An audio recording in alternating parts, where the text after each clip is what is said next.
다 주의 것이니. 오늘 말씀의 제목은 에바다의 음성. 주님이 에바다라고 말씀하셨으니까 이게 주님의 음성인 거죠. 우리가 읽고 있는 신약 성경 중에는 4개의 복음서가 있습니다. 그 복음서를 읽어보면 사람들이 굉장히 두드러지게 관심을 보이는 부분들이 있는데 그 주님의 복음 사역 중에 병고침이라는 것이라고 저는 볼 수 있습니다.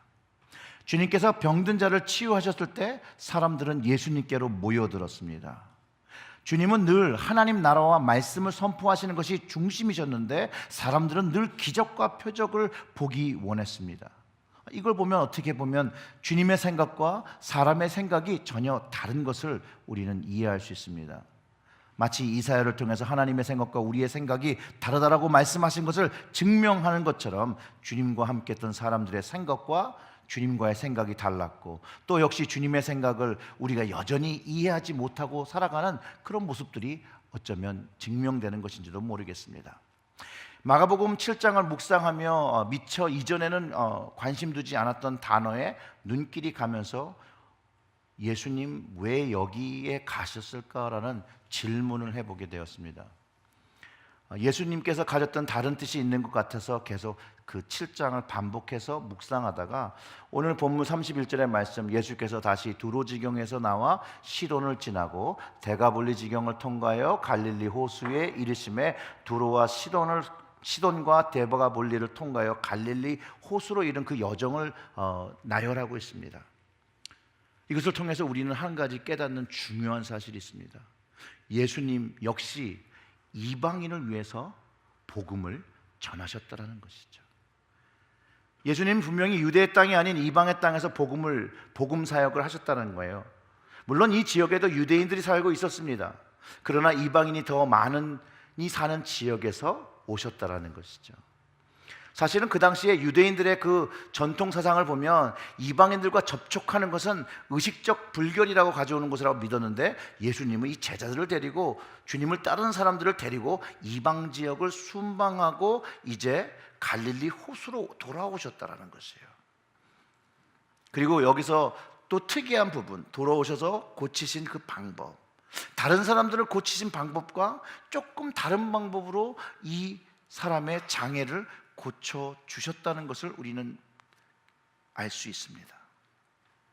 사실상 이 이방 지역을 다니신 예수님께서 무엇을 하셨느라고 그 디테일을 기록하고는 있지 않습니다. 그러나 주님의 그 평소 사역을 기억하면 주님은 하나님의 말씀을 선포하시고 하나님 나라를 선포하시고 회개를 선포하셨다는 것이죠. 그리고 우리가 읽은 본문의 바로 전에 그 수로보니게의 여인의 딸을 고치신 모습이 말씀 안에 담겨 있습니다. 이것만 보아도 주님은 이 땅에 오셔서 유대인뿐만 아니라 모든 사람에게 복음을 전하시려는 복음의 사역이 성경 안에 담겨 있다는 것이에요. 이방 지역을 다니시면서 복음을, 하나님의 나라를 선포했습니다. 근데 오늘 이제 본문의 잔소는 또 이제 갈릴리로 돌아오셨어요. 거기서 치유를 베푸십니다. 사람들이 예수님께서 병을 고친다는 사실을 알고 이제 어떤 일을 데리고 왔죠? 귀먹고 말 더듬는 자를 데리고 나옵니다. 그리고 안수해 주기를 간구했습니다. 그 당시에도 병을 고치는 이 치병의 방법으로 안수, 손을 대어서 기도하는 것이 보편적인 방법이었어요. 제사장들도 그렇게 해서 기도했던 것들이 그들의 전통입니다. 그런데 예수님은요, 이 사람을 따로 데리고 무리에서 조금 피합니다. 그 33절에 보면 예수님께서 비밀스럽게 치유하시기 위함이기도 했지만 어쩌면 이 자신의 의지로 나오지 않는 이 사람과의 어떤 사귐, 인격적인 관계를 먼저 가지기 원하셨다라고 저는 생각을 합니다. 늘 주님은 치유의 근원을 주님께서 능력이 있어서 치유를 했다는 것이 아니라 너의 믿음이 너를 치유했다라고 말씀하신 것을 기억해 볼 때 이 귀먹고 말더듬 자에게도 주님께서 믿음을 요구하시는 모습처럼 보여지기도 합니다. 저는요, 주님께서 그의 믿음을 요구하신 것뿐만 아니라 그를 그냥 알고 싶어 하셨다는 것이죠. 그래서 그를 초대하는 거죠. 다른 사람들에 있어서 방해받지 않는 아주 개인적인 초대, 그 만남을 원하셔서 조용한 자리로 초대한 것이 아닌가, 저는 그렇게 이해합니다. 그래서 32절처럼 그를 무리를 떠나서 조용한 자리로 초대하셨고, 저는 그 조용한 주님과의 시간의 초대 속에서 그는 변화하기 시작했더라고 확신합니다. 왜냐하면 누군가의 그 진실한 관심과 사랑이 도움을 필요하는 사람에게는 그 진정성 있는 그 관심과 그 초대가 그 사람의 삶을 바꾸기 시작한다는 것이죠. 키가 작았던 삭개오도 주님께 그가 다가가고, 주님께서 그를 알아봐 주시고 그의 집에 함께 하겠다라고 시간을 보내주신다고 하실 때 그의 삶의 모습이 그 순간 변해지는 것을 우리는 성경을 통해서 경험하였고, 그 변화의 주님은 그의 집에 구원이 임하였더라고 선포해 주셨습니다.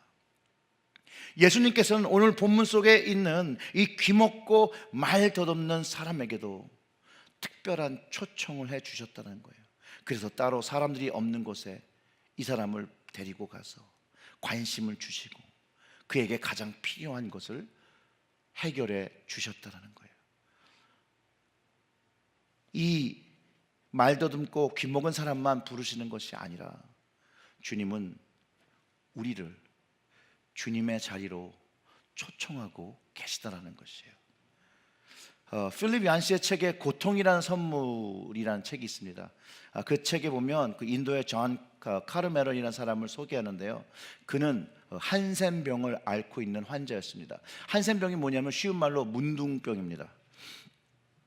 그 필립 얀시가 이렇게 얘기합니다. 그가 그 선교센터에 찾아왔을 때 이미 나병이 많이 진정된 상태여서 수술을 통해서 그를 도울 수 있는 방법은 없었더라고 합니다. 그러나 우리는 그에게 머무를 곳을 주고 일자리를 주었습니다. 존은 처음부터 말썽꾸러기였습니다. 이 존은 마을에서 다른 사람의 물건을 훔치고 그는 동료의 환자들을 못되게 대했고 모든 권위를 부정했다는 거예요. out of control였다는 거죠. 거의 모든 사람이 그를 재활이 불가능한 사람이라고.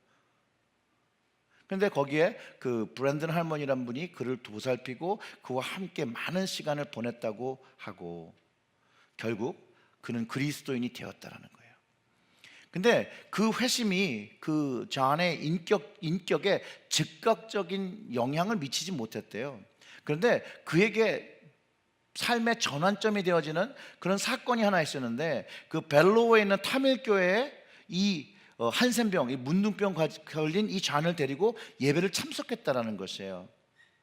회중이 일어나서 첫 번째 찬송을 부를 때 뒤쪽에 앉은 한 인도인 그 분이 몸을 180도 돌려서 이렇게 돌아봤다라는 거예요. 그리고 딱 보니까 어울리지 않는 조합인 거죠. 한 명은 백인 외국인이 있고, 그 옆에는 이상하고 누더기를 입은 그 피부에 그 나병 환자와 함께 앉는 그 모습을 보았다라는 것이죠. 그런데 그때 그 순간 그분이 자기의 찬송가를 이렇게 찬송하다가 내려놓고 환하게 웃으면서 그 사람들에게 왔다라는 거예요. 그러면서 그를 이끌고 자기 옆에서 예배를 드리자고 초청을 했다라는 거예요. 그 존의 놀라움은 이루 말할 수 없었고 표현할 수 없을 정도로, 물론 머뭇거리는 그런 시간이 있었지만 그 사람의 앞으로 나아가서 앉아서 예배를 드리기 시작했대요. 그 사건 이후로 이 존의 생애의 전환점이 되었는데, 의학적인 치료, 애정 어린 그 보살핌, 재활훈련이 나름대로 도움을 주긴 했지만 그를 진정으로 변화시켰던 것은 불구가 된 나병 환자로 사람들의 그 시선을 항상 가지고 살았던 그가 한 그리스도의 형제의 초청을 받아 같이 떡을 떼자고 부른 그분의 초청으로 인해서 시작되었다라고 말합니다. 사랑하는 성도 여러분, 저 역시 또 여러분 역시 우리는 주님의 초대를 받고 우리의 인생이 바뀌기 시작합니다. 특별히 저에게는 더 그랬습니다. 아무도 저를 반겨주지 않고 만나주지 않는다라고 생각하고 있을 때 바로 주님께서 저에게 관심을 보이셨고 또 여러분에게도 관심을 보이셨고 이런 거죠. 이렇게 옆자리에 있으면 이렇게 이리 와서 앉아. 그런 초대를 받았습니다. 그리고 주님의 사랑을 경험하게 되죠.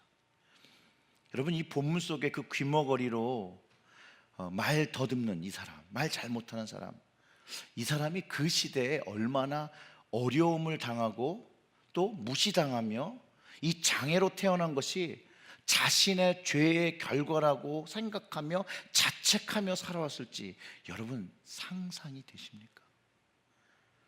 또 그 부모의 마음을 여러분 좀 이해하실 수 있겠습니까? 우리의 그 인간의 연약함은 우리의 자녀들과 우리 자신의 어떤 장애가 질병이 걸렸을 때 마치 신의 저주를 받은 것 같이 생각하며 스스로를 부끄러워 여기며 자책하고 사는 심정들이 너무 많다라는 거예요.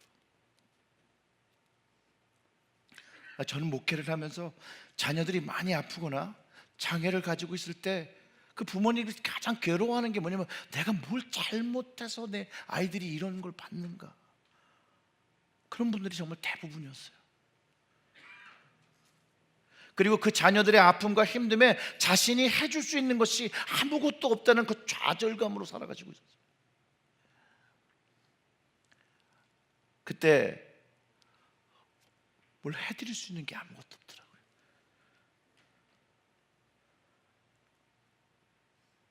뭐 어떤 말도 위로가 될 것 같지가 않아요. 근데 제가 할 수 있는 게 무엇인가를 깨달은 거는 그냥 주님을 붙잡는 거였어요. 주님, 제 마음도 이렇게 아픈데 주님만 얼마나 아프시겠습니까? 우리 저분을 좀 도와주세요. 그리고 저분들도 주님을 붙잡으며 하루하루 주님 안에서 치유함을 얻으며 용기 얻으며 힘을 얻으며 살아가게 해달라고 그렇게 기도했어요.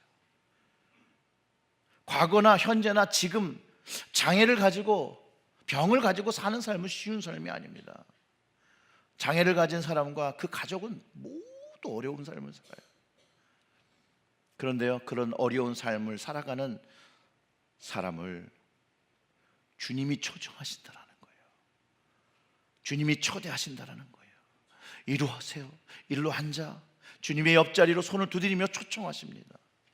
그때 주님의 초대에 응하며 그분께 나아가 주님의 방법을 따를 때 우리는 우리의 인생 속에 가지고 있는 우리의 병과 마음의 병과 육체의 병과 사망이란 죽음에 이르는 그 병에서 치유함을 얻게 된다라는 것이에요.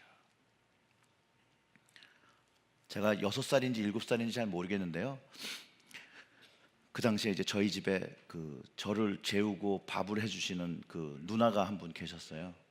그분 누나 손을 잡고 이제 소아과를 갔는데 이제 거기 이제 길을 건너야 되는데 건너갈 때까지 잘 붙잡고 갔는데 올 때는 제가 제 예전에도 말씀드린 제가 굉장히 개구장이었거든요. 그래서 제가 그 손을 탁 뿌리치고 막 뛰었는데 버스가 온 거예요. 그래서 제가 버스 밑으로 쑥 들어갔어요. 사람들이, 이건 제 생각이 아니고 이제 어머니가 해주신 거예요. 사람들이 막 애가 깔렸다. 그런데 멀쩡하게 나왔어요. 근데 약간 문제가 뭐였냐면 제가 그때부터 말을 더듬기 시작했다는 거예요. 오늘 여기 나온 사람들도 말 더듬는 사람이잖아요. 근데 우리 어머니가 어떻게 하셨냐면 제가 말을 더듬으면 숨 쉬어, 괜찮아, 그리고 말하면 돼. 제가 그때 트라우마가 있는 줄 알고 저희 어머니가 그래서 공부를 잘 안 시키셨어요. 밖에 나가 놀아도 그래, 얘는 좀 트라우마가 있으니까 좀 놀아도 돼.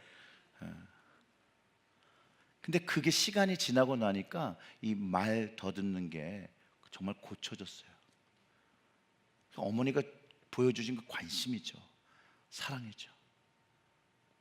근데 우리에게는 하나님의 아들 되신 그 주님께서 관심을 보이시고 있다는 거예요. 여러분들이 어려우고 우리가 어려울 때마다 우리 주님은 관심을 표하고 계시다는 거예요. 말씀하고 계시다는 거예요.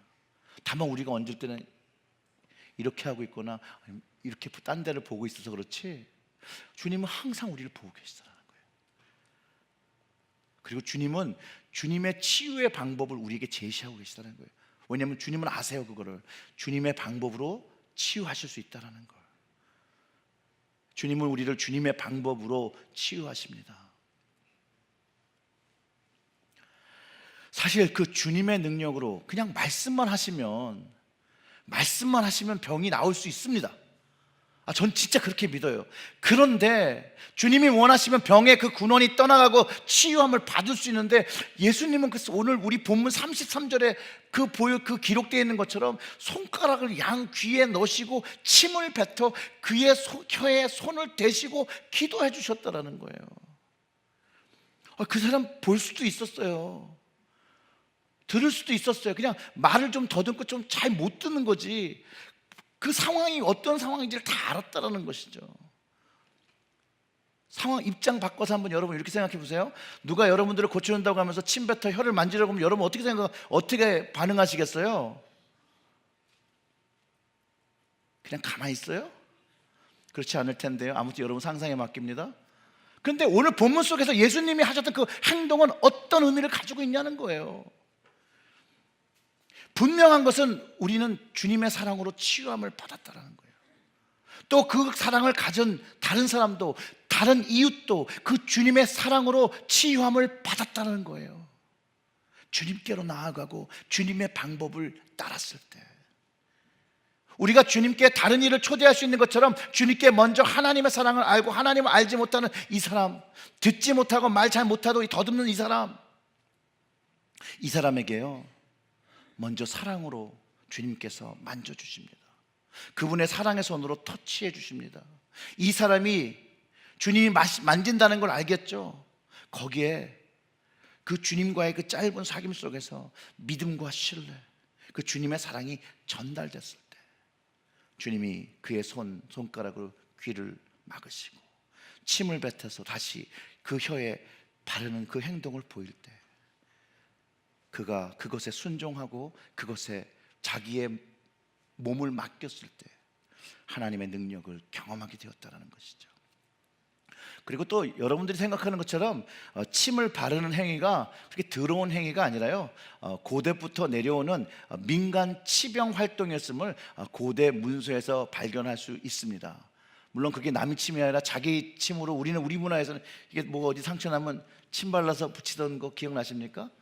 그런 것처럼 남의 침도 발라서 고쳤다라는 것이 고대 문서에 있습니다. 그래도 그가 예수님께서 자신을 치료하기 위해서 무엇인가 하신다는 것을 깨닫고 그분의 사랑과 관심에 감동되었기 때문에 그는 믿음을 가졌고 치유함을 얻었다는 거예요. 여러분들은 여러분 주변에서 혹시 장애를 가진 사람들을 보면 어떤 마음이 드십니까? 거부감이 드십니까? 불쌍함이 드십니까? 불편한 마음이 드십니까?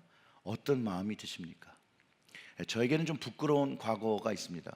많이 있습니다. 근데 그 중에 하나를 알려드리겠습니다. 고등학교 때 처음 교회를 이제 나간 거예요. 근데 그때 거기에 소아마비로 다리를 저는 아주 예쁘고 귀여운 친구가 한 명 있었어요. 이름은 기억이 안 나요. 근데 그 친구를 보면 늘 불편한 거예요.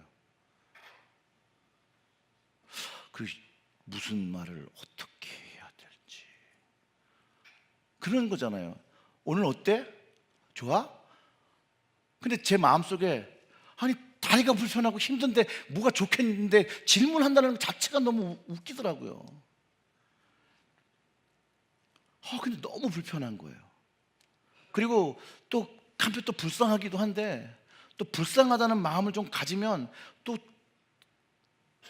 힘들어할까 봐. 그래서 이 친구만 보면 도망가기 시작합니다. 피하는 거예요, 제가. 그리고 걔 얼굴, 눈을 한 번도 이렇게 제대로 똑바로 본 적이 없어요. 뭔지 모르게 부끄럽더라고요. 육신적으로는 멀쩡한데 스스로 보기에 자랑스러운 모습이 없더라고요. 물론 신앙이 없었죠. 근데 얘만 보면 찔림이 있는 거예요. 늘 불편함이 있는 거예요. 근데 또 정말 웃긴 건요, 얘는 너무 밝은 애예요. 뭐가 좋아서 저렇게 웃고 댕기는지 모를 정도로 밝은 애였어요. 지금은 아줌마겠죠? 그의 육신적인 불편함이 제 인간적인 마음을 늘 억누르고, 그러면서 그거에 대해서 뭐 마음을 표현하거나 어떻게 할 수 없는 제 마음에 스스로 제가 비겁한 사람이라고 생각을 했어요. 늘 도망동겠으니까. 근데 그 이후에 제가 어떤 노래를 이렇게 찬양 복음성가를 하나 듣게 되는데, 그거를 들으면서 그 당시에 이제 믿음이 생겼을 때죠. 그때 그 자매의 마음을 이해하기 시작했습니다. 여러분들 잘 아시는 찬양일 거예요. 나라는 찬양 아십니까? 송명희 씨. 정신박약이라는 병이 있어서 수족을 잘 사용하지 못하는데, 그분의 시와 찬송으로 저는 제 친구를 이해할 수 있게 되었습니다. 왜 그가 그렇게 밝음을 가지고 순수함을 가지고 살았는지 알 수 있었습니다. 늘 다리를 절고 늘 이 뭐죠 이거? 목발, 이해하기 시작했어요. 송명의 시인의 시는 이렇습니다. 나 가진 재물 없으나, 나 남이 가진 지식 없으나, 나 남이 있는 건강 없으나, 나 남이 없는 것 있으니, 나 남이 못 본 것을 보았고, 나 남이 듣지 못한 음성 들었고, 나 남이 받지 못한 사랑 받았고, 나 남이 모르는 것 깨달았네. 여기가 샤킹 포인트예요. 여기가요. 공평하신 하나님이 나 남이 가진 것 나 없지만, 공평하신 하나님이 나 남이 없는 것 갖게 하셨네. 장애가 있다고 해서, 육신적인 불편함이 있다고 해서 마음까지 장애가 있는 것이 아니에요. 그 장애가 있어서 하나님을 못 만나는 것도 아니고 하나님의 사랑을 받지 못하는 것도 아니라는 것이에요. 하나님 앞에 너무 아름다운 지체라는 것이죠. 외려 우리의 인간의 생각과 마음이 보이는 면만을 생각해서 화려하고 아름다운 것만을 추구하되, 마음으로 정작 그 마음은 정작 하나님 앞에 더 더럽고 추하다라는 것이죠. 우리의 삶 속에 외려 우리는 육적인 정상을 갖고 있지만 마음의 장애를 가지고 살아갑니다. 내적인 모습이 아름답지 못한 저와 같은 사람들이 있음을 우리는 다 압니다. 우리가 우리의 내적 초함과 그 병듦을 드러나며 주님께 고백할 때 주님은 치유해 주신다라는 거예요. 우리의 진짜의 문제를 가지고, 영적인 문제를, 생명의 문제를 주님 앞에 나아갈 때 주님은 환영하며 그것을 치유해 주시고 고쳐 주신다라는 거예요. 예수님은요, 저를 치유해 주신 치료자입니다. 주님의 치유를 경험한 우리가요, 예배 처소에서 모여서 주님을 찬양하고 하나님의 아버지, 그 하나님 아버지를 예배하는 것이에요. 오늘 본문에 등장한 사람, 그 귀먹고 말을 더듬는 사람, 그가 주님 앞으로 나와 주님의 사랑과 돌봄을 마음으로 깨닫고 치유함을 얻었습니다. 저도 마찬가지고 여러분들도 마찬가지입니다. 주님의 터치가 우리의 마음을 만졌을 때 우리는 분명한 치유함을 얻었습니다. 오늘 본문 34절과 35절의 말씀처럼 주님께서 에바다라고 말씀하실 때 저의 마음이 하나님께 열렸고 주님께 열렸고, 주님의 음성에 그 에바다가 여러분의 심령에 들렸을 때 여러분들은 여러분의 마음을 열었다라는 거예요. 여러분들의 심령을 열고 영혼을 열었다라는 것이에요. 이제 영적인 눈이 열리고 영적인 귀가 열려 주님을 볼 수 있고 주님의 음성을 들을 수 있게 되었다라는 거예요. 그리고 영적인 입이 열려서 이제 주님을 찬양하기 시작한다라는 것이죠. 공평하신 하나님, 공평하신 하나님. 그래서 우리는 주님의 그 에바다의 음성을 들어야 합니다. 예수님을 만나지 못하고 모를 땐 듣지 못한 음성이에요. 주님을 볼 수도 만질 수도 없었지만 예수님이 내 인생에 찾아와서 에바다라는 말씀을 해주시고 만나주시고 주님 자리로 손짓하며 초청해 주실 때 우리는 주님의 치유 역사를 경험하며 열림의 역사를 경험하며 에바다의 말씀이 내 삶 속에서, 심령에서, 마음 속에서, 우리의 삶 속에서 경험되어진다는 것이에요. 에바다를 말씀하시기 전에 그 주님이 기도하시는 모습을 여러분 기억하시기 바랍니다. 34절에 이러잖아요. 하늘을 우러러 탄식하시며 그에게 이르시되 에바다 하시니 이는 열리라는 뜻이라. 그냥 말씀하신 게 아니라 우러러 탄식하시며 기도하시는 그 탄식은요, 그의 아픔, 환자의 아픔을 아시는, 그 사람의 아픔을 아시는, 인류의 모든 사람의 아픔을 이해하시는 그 주님의 마음이 담긴 말입니다. 우리를 보시며 탄식하시며 기도하시는 주님을 여러분 만나시기를 주님의 이름으로 축원합니다. 이 탄식하시며 하신 그 기도는 겟세마네에서 주님께서 골고다에서 그 십자가를 치시기 전에 하신 그런 기도인 것을 여러분 기억하시기를 주님의 이름으로 축원합니다.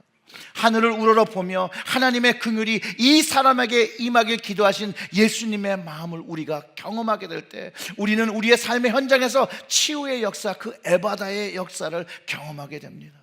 우리는 우리의 허물과 죄로 인하여 늘 영적으로 눌리거나 병들어 주님을 잘 보지 못하고 듣지 못하고 말을 할 때도 더듬지만 주님께로 나아가면 주님께서 우리를 위해서 하늘을 우러러 보시며 탄식하시며 기도해 주신다라는 거예요. 그리고 말씀하신다라는 거예요. 에바다! 열려라. 그때 치유의 역사를 경험하고 주님이 함께 동행하심을 경험하게 됩니다. 그 치유의 역사가 나타날 때 주님의 터치가 우리의 삶 속에서 만져진 것을 내가 경험하게 됩니다. 에바다라는 그 주님의 음성이 들리고 주님께서 말씀하시는 그 영의 입이 열리시기를 여러분 간절히 축원합니다. 그 치유의 역사가 일어날 때 거기엔 늘 주님이 계십니다. 치유의 역사가 날 때 늘 탄식하시는 주님의 기도가 있었습니다. 치유의 역사가 날 때 늘 사람들이 변화했습니다. 예수님을 경험한 에바다의 음성을 들은 모든 사람들은 변화했습니다. 그리고 주님이 원하시는 모습으로 변화했다는 걸 우리 기억해야 합니다. 하나님이 원하시는 모습으로 변화했다는 거예요. 우리는 그래서 주님의 치유의 자리로 날마다 나가야 됩니다. 하루라도 만나지 않으면 우리는 병듦을 가지고 살아가는 존재입니다. 그 주님의 치유의 자리는 여러분 바로 예배의 자리입니다. 말씀의 자리입니다. 기도의 자리입니다. 신령과 진정을 가지고 나아올 때 에바다의 음성을 듣게 됩니다. 이 에바다의 음성, 주님이 특별히 나에게 주시는 그 음성을 여러분 경험하시기를 주님의 이름으로 축원합니다.